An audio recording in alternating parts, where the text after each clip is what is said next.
வணக்கம். ஆகாஷ்வாணி புதுச்சேரி செய்திச் சுருக்கம் வாசிப்பவர் ஆதவன்.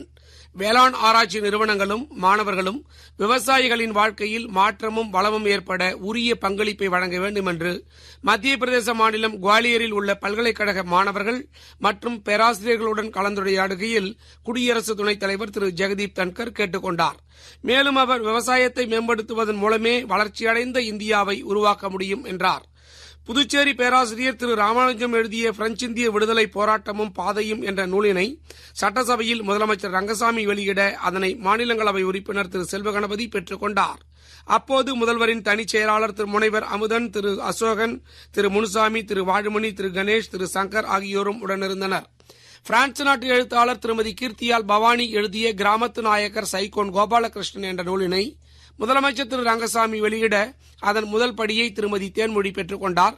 முன்னாள் சட்டமன்ற உறுப்பினர் திரு ஓம் சக்தி சேகர் தலைமையில் நடந்த இவ்விழாவில் சட்டப்பேரவை துணைத் தலைவர் திரு ராஜவேலு, அரசு கொறடா திரு ஆறுமுகம் என்கிற ஏகேடி உள்ளிட்ட பிரான்ஸ் வாழ் தமிழர்கள் திரு நாரா ராஜவேலு, திரு ராம ஜெயபாலன், திரு நக்கீரன் ரூயில்பரி, பிரான்ஸ் தொழிலதிபர் திரு நசீம் உள்ளிட்ட பலரும் பங்கேற்றனர்.